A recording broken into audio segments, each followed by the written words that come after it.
Welcome to another edition of the Octopus Store Hangout. This is the last one before the regular season, so hopefully it'll be a good one and get you ready for the season. With me today is John and Jeremy. John doesn't want to say hi, so John's around. John's around. Let's start it off with the moves the Red Wings made today. They sent Corey Emerton down yesterday. He ended up clearing waivers today, and then they put Helm and Eves on long-term IR, which freed up some space to bring him back up. What do you make of today's moves by the Red Wings? The cap situation seems so convoluted with everything right now that I feel like I'm having a hard time wrapping my head around a guy going down, then he comes back up, and just going each and every way. With everything going on, everybody going on long-term injured reserve, that's definitely going to free up some cap space, but you really have to believe that a deal's about to be done here soon. Yeah, I would agree with that. They can't be keeping this many forwards on for the entirety of the season. And with the cap situation, something's got to be freed up. I was a little surprised Nyquist was sent down, but he'll be back up soon enough. I mean, he's too skilled to be down here the entire year. And as for Emerton, I never really figured that he was gonna be picked up on waivers. I think the Red Wings still like him somewhat, and he'll play some role on this year's team. Yeah, I was reading that they even have Xavier Ouellet, French guy, is actually up on the roster that they submitted to, so that's giving them a bunch of other cap space to work with as well.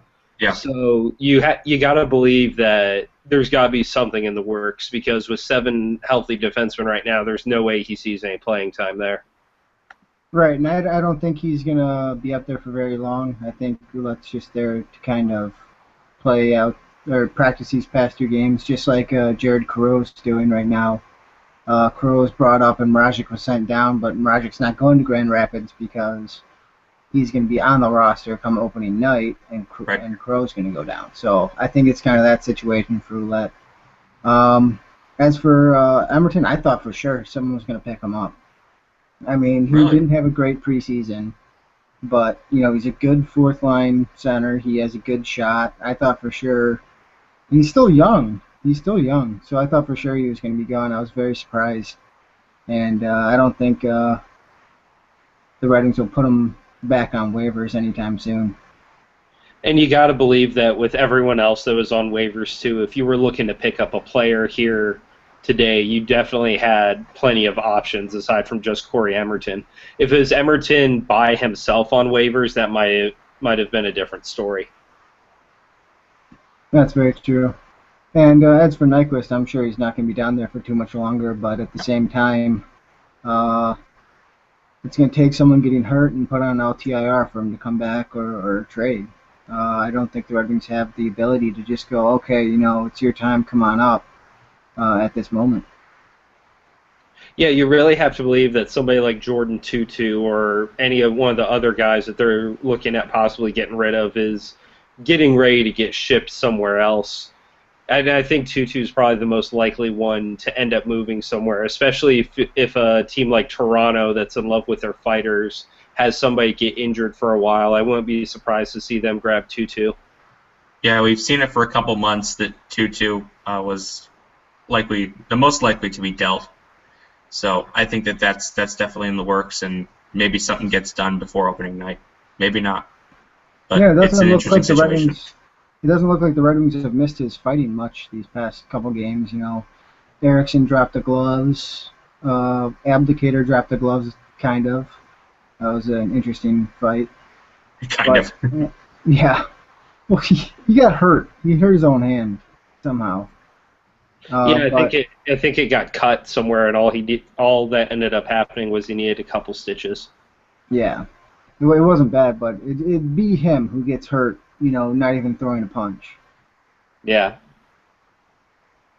So we still have guys who will drop the gloves, but we've never been really a team the past since really the salary cap was brought in who fights. It was really before that when we had McCarty and Kosher and all them. And in today's game, it doesn't really seem to be needed, at least in the West. But how much do you think the Red Wings are really going to change up their philosophy to play in the East? That's a good point to bring up. I remember hearing a stat not too long ago saying that Detroit was at the very bottom of the league in terms of fighting majors up until last year when they picked up Jordan Tutu, and then they jumped all the way to 29th. And given how successful they've been since then, it seems like being without fighters really hasn't hurt them as much. But being in the East could change that up a lot, especially with having so many games closer together as far as the travel schedule goes and spending a lot more time in those cities that are close together. You could see people on longer trips that have a lot shorter fuses, and you could see some people like maybe Abdelkader or Bertuzzi who don't seem to fight as much, but are still definitely capable of it, throwing down a little bit more this season. Yeah, I think Abdelkader will be handling a lot of the fighting duties, should there be any. I mean, fighting well, I wouldn't say never, but it hasn't been a big part of the Red Wings game since around the time the salary cap was implemented, and it hasn't hurt them too much at all. They won a cup, and they should have won 2 cups. The second one, 2009. But the point is, everyone emulates the style of play the Red Wings have, this puck possession style of play. And it hasn't really hurt them too much to not be a fighting team, and Tutu didn't have as much of an impact as they thought he would. Yeah, very true. And, do you really want another fighter to go up against their fighter, or do you want a guy who can, deke around their fighter and go and score a goal? I take the guy who scores a goal any day of the week. Yep. And it may just come down to the point to where that's the direction that the NHL is going in general, is that there isn't as much room for the guy that does nothing but fight anymore. And those are being replaced by the people who may have the ability to fight, but are a lot better known by their ability to fight and also play the game relatively well. So you want more guys like Justin Abdelkader rather than John Scotts of the world. Right. And I think it got summed up really nicely during that first Toronto preseason game. I think it was Tyler Dello that put it on Twitter. I can't find it at the moment. But somebody said to the extent, I don't understand why the Red Wings aren't wetting themselves at all these fighters that the Maple Leafs have, just in the sense that it's not nearly as relevant as it used to be anymore. Yeah, I don't think the Red Wings have ever been scared of the team just because, they have some fighters on their team. No, again, they'll just deke around them. Yeah. Yeah. Let's move on from the moves they made and take a look back at the preseason. How much stock do you put in how the team plays during the preseason, and how that will affect the regular season? I don't put too much stock into it. I mean, they went 3-5, but a lot of time was given to the younger guys. A lot of time was given to guys who will be in Grand Rapids or who won't be up for a while. And Datsuk and Zetterberg got some games off. They didn't play 20 minutes a night. And that's not the point of the preseason. It's to freshen up, get guys back to full speed, along with training camp. It's to get guys back to that place where they can be at 100%. And playing Datsuk and Zetterberg 30 minutes a night in the preseason just isn't it's not right, really. So they lost 5 of the 8 games, but I'm not too concerned because the lineup they're going to be sending out there every night is better than, I'd say, everyone but 5 or 6 teams.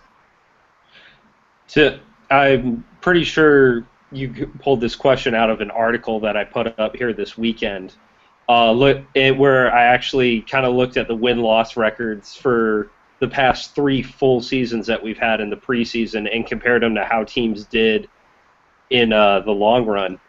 And what I was able to see a lot with that was that even though you can see some correlation between teams that end up towards the top of, getting 60 to 80% of the points they could have in the preseason, you'll still have teams that come in there and do fantastic in the beginning of the preseason and then end up missing the playoffs altogether.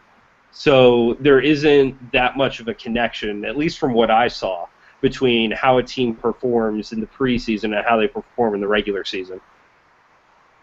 Yeah, I absolutely agree, and it's not so much. I don't look at the NHL so much as the preseason, but if you look at the NFL's preseason, which is it's still preseason, it's similar in that aspect. The year the Detroit Lions went 0-16, They went 4-0 in the preseason.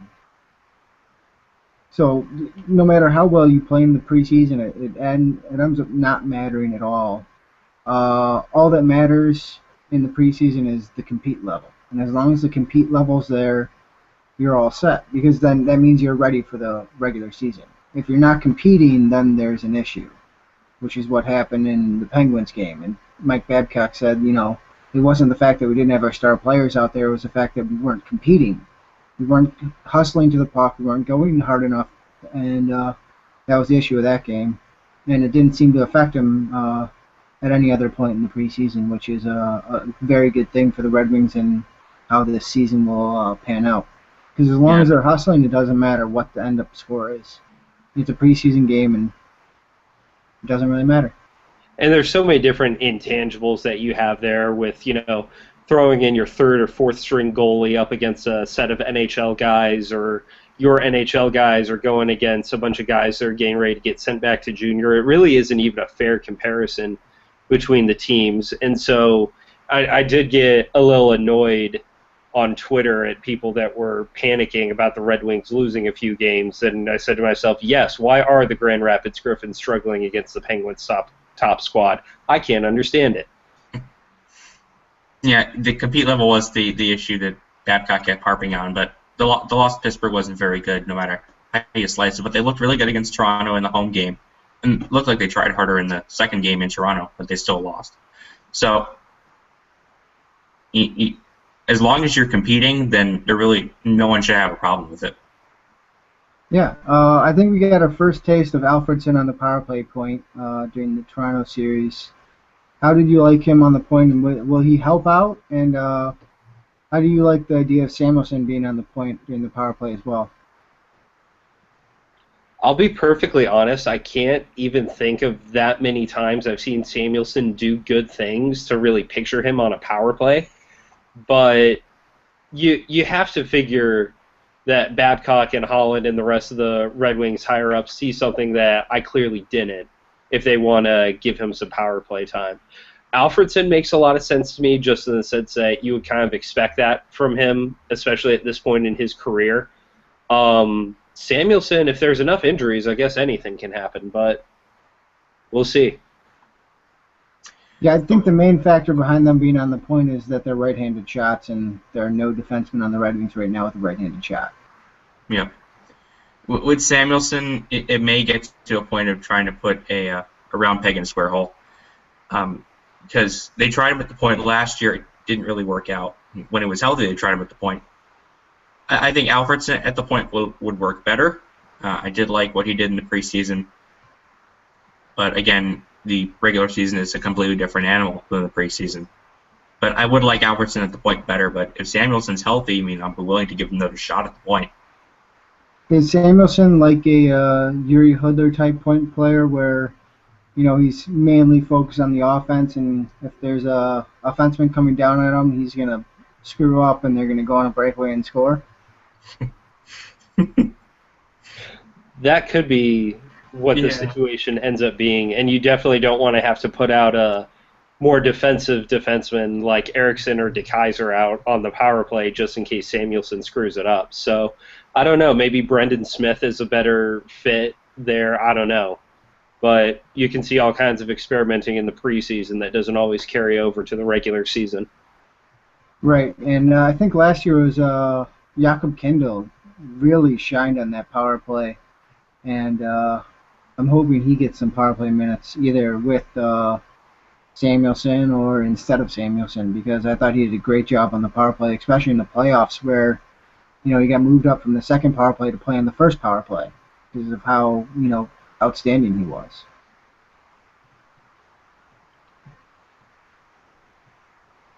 Okay, I think that's all for that topic. Yeah, I would agree with that, yeah. Awkward silences all around. Forget the preseason now. Let's move on to the regular season. And where do you see the Red Wings ending up come playoff time? I got them second behind Boston. This is a better team than we had at the outset of last season. For now, fewer injuries. I think the addition of Alfredson, the addition of Weiss, two very good additions. I think Weiss is the second line center that they needed, and Alfredsson is another veteran who's hungry for a Stanley Cup. So I think the Red Wings are going to finish right behind Boston, and I think there's only 5 teams that have better rosters than they do in the league right now.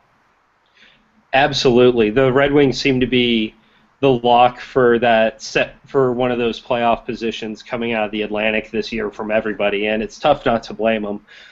During the offseason, you saw a lot of people that were crying about signing of Weiss and Alfredsson rather than defensemen, and my biggest thing was, well, what defensemen do you want to get signed? There aren't a whole lot of them out there, and there aren't a whole bunch of NHL teams that are up to their ears in defensemen that are ready to make a bunch of trades for it. So as far as I'm concerned, you don't not make that upgrade at forward because you need defensemen. If the upgrade's there to make, you make it. I think Alfredsson is definitely an upgrade over Dan Cleary, who also came back with it, so I'm not entirely sure how that'll shake out on the roster just yet. I've always been a big fan of Stephen Weiss. I think he'll be an upgrade over Valtteri Filppula, and you'll probably see Detroit right up there in the top 4 of the East for sure.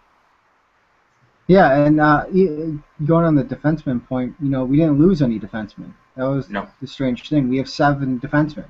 What we lost was Ian White and Carlo Koliakovo, who ended up getting outplayed by the 7 defensemen who are now on our roster.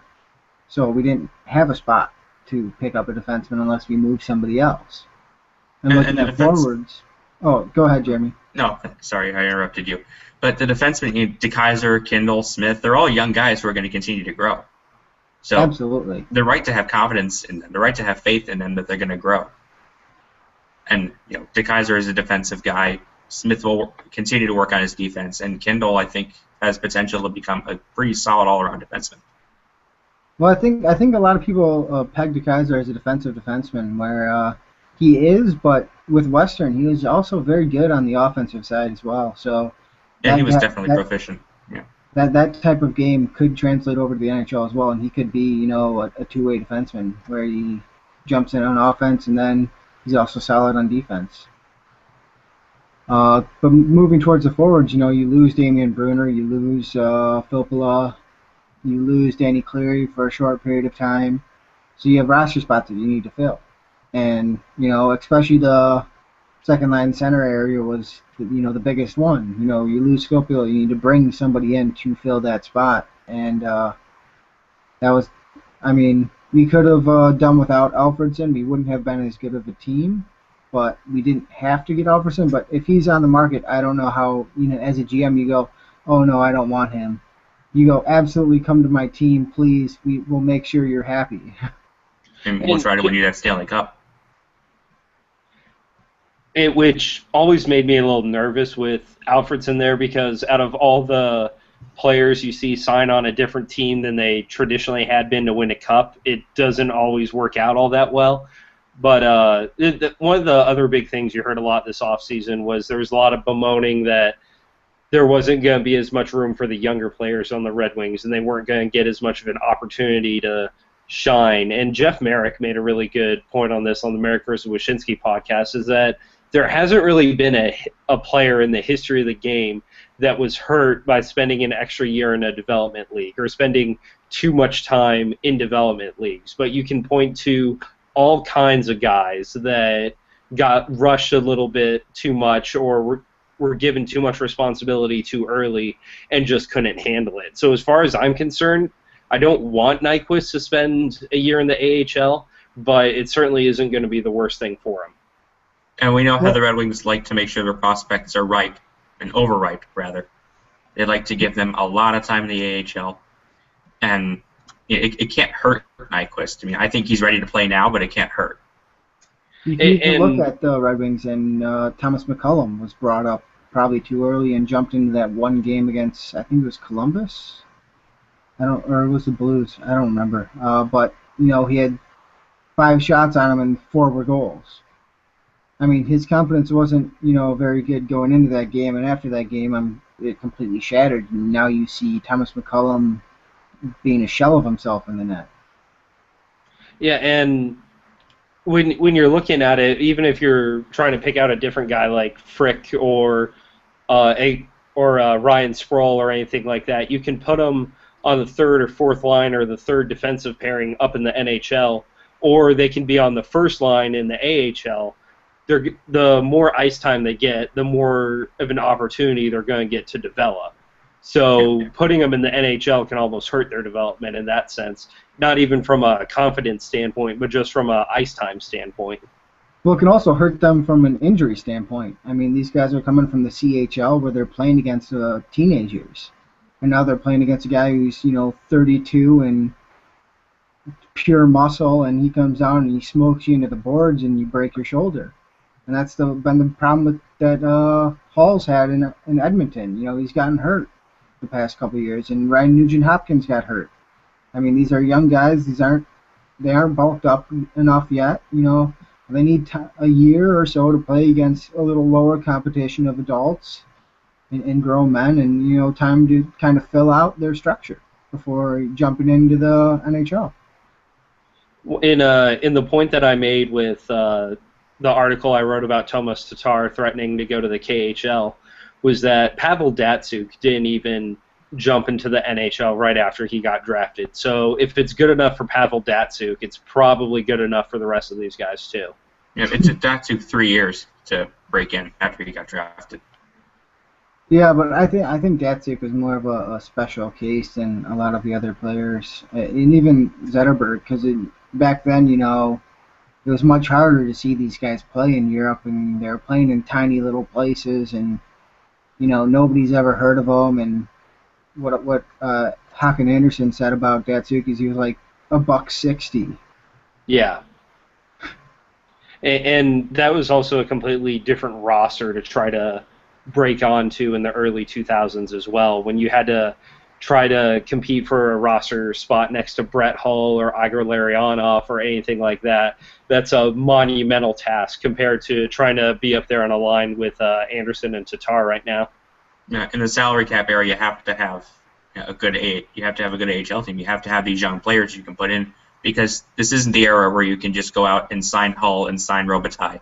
You can't do that anymore. And have them play on your third line. Yeah. And the other thing that I want to make a point of, too, when I was looking at this stuff is that as great as it is that the Griffins won the Calder Cup, it's not necessarily a guarantee of anything. Because going back last year, Tampa Bay's team won it, and then I want to say it was Binghamton, and then the Hershey Bears won it twice in a row. Yet Tampa Bay, Ottawa, and Washington haven't necessarily had a whole lot come from that. So it's nice and everything that Tomas Tatar was able to get his MVP trophy, but let's just keep in mind that that doesn't necessarily mean it'll translate to NHL success immediately. Absolutely, Yeah. But I think on paper it's a good sign. A lot of the fans too kind of look at it and go, Mrazek was in the net. All of our top young players were, playing really well, and they were the ones who made the difference. It wasn't really the old veterans in the AHL who made the difference for the team. It was the young guys, and it spells a lot of success going forward. But I absolutely agree. It isn't a guarantee for anything. It's just a nice showing of what they could possibly offer to the NHL. Yeah. Yes. One more thing. Is this a Stanley Cup or bust season for the Red Wings? Or are we looking at, another, maybe go a little further than we did last year and then the year after that? Or is every year a Stanley Cup and bust season? I think last year definitely wasn't, just because you had to kind of really come to terms with yourself about what that defense was like. I think Jimmy Howard really surprised everyone last year with the way he played behind that defense and the way the forward core was kind of able to make up for it. And then just with everything that they did in the playoffs, it kind of reinstilled that faith in you that this team can do a lot better than most people may expect from it. So maybe I'm reading too much into the fact of beating Anaheim and then almost beating Chicago, but at the same time, I feel like this is the first time in the last couple of years to where if you said the Detroit Red Wings stand a chance of winning the Stanley Cup, everyone doesn't look at you like you're crazy. They kind of have to nod along in agreement and say, yeah, that's possible. They're the Detroit Red Wings. They've made the playoffs every year for more than 2 decades. But yeah, I agree with a lot of what you said, John. I think that the stakes are higher this season. There are more expectations considering how the young guys did last year and the improvements they made and the fact that they almost beat Chicago. They should have beaten Chicago. And if they beat Chicago, they may have gone on to win the Stanley Cup. So I think with the upgrades they made in free agency, I think that the stakes are higher this year. And I think somewhere deep down every year is a Stanley Cup or bust year in Detroit because of all the success they've had. This just insane success they've had in the regular season and their postseason record the past 22 years. Yeah, and jumping on what... Oh, go ahead, John.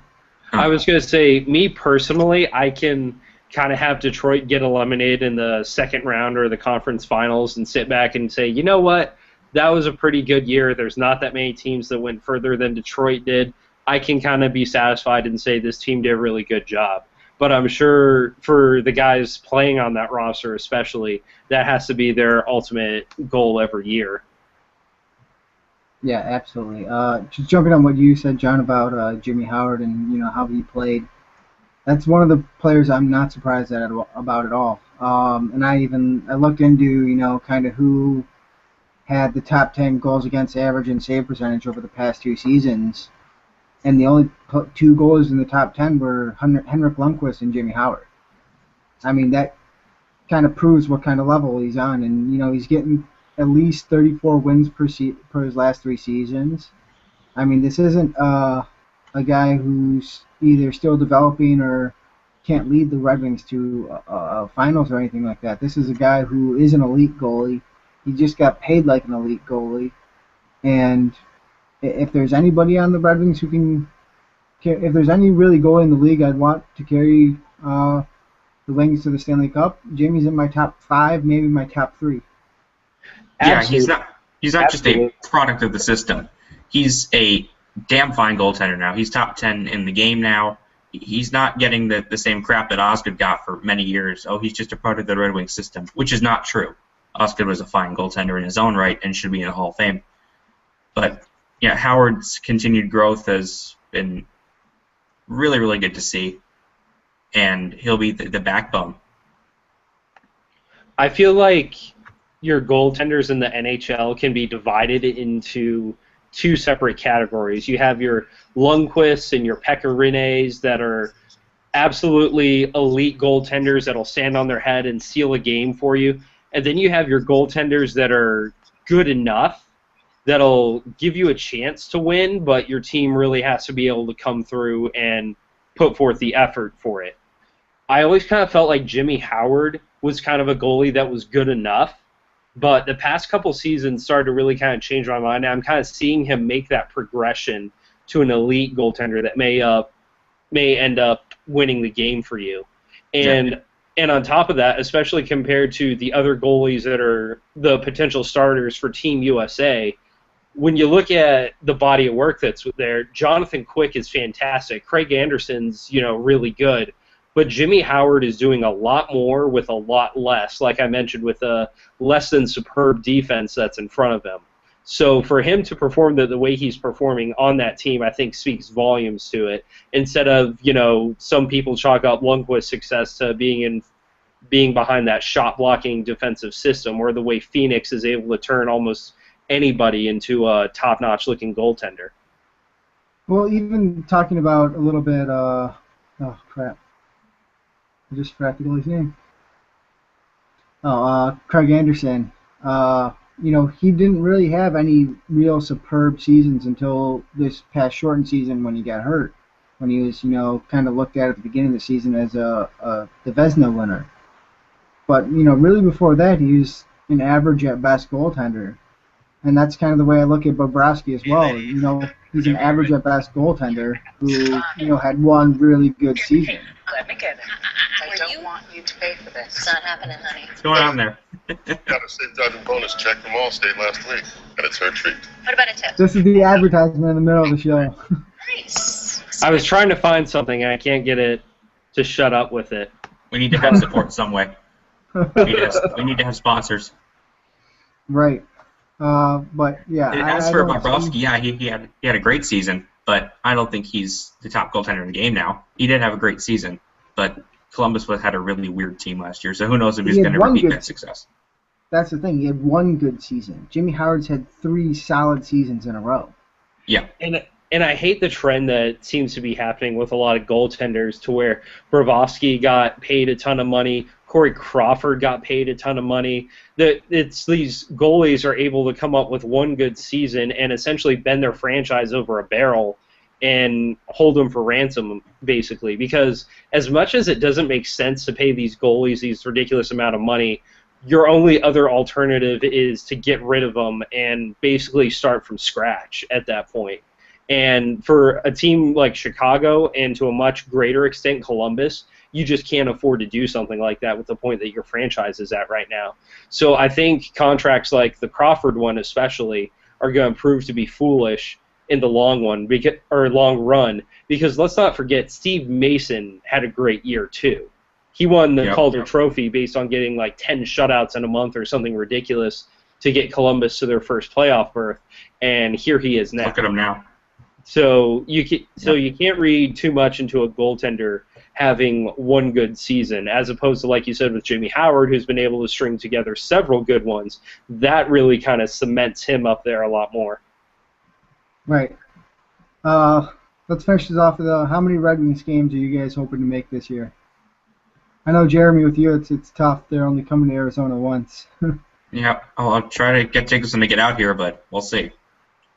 Living in Virginia last year, I made it to 5, I want to say.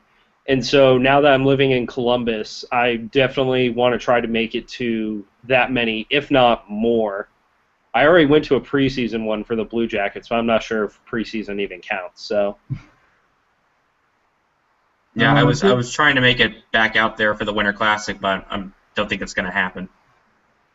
So I was trying to get that. Definitely living in Detroit makes things a little bit easier for me to get to games. So hopefully, yep, it does. Hopefully I'll be at a few of them. And then, John, you gonna try and make it up for the Winter Classic? I will easily get the time off of work to do it. I just never have any idea how to go about getting tickets to a big event like that. So I definitely need to do my research there. Well, if you make it up, I'll meet you there. Sounds like a plan. Yeah. I'll be there in spirit. Sounds perfect. We'll have a beer for you. Thank you. Or 5. 5, please. Any last thoughts before we head out, guys? The Columbus Blue Jackets had a season ticket holders event at the zoo today. And I like hockey, and I like zoos, so I'm like, hey, why didn't I get to get in on this action? It kind of upsets me. I would like to see that. Yeah, they're posting all kinds of pictures of, like, Anisimov riding in a golf cart and all this other kind of stuff. And I'm just like, man, if you had told me, I would have been there. That is actually a very interesting type of promotion. Very. Okay, I think that does it for us today on the Octopus Store Hangout. The regular season starts tomorrow because this will be coming out on Tuesday. And let's go Red Wings. Yep.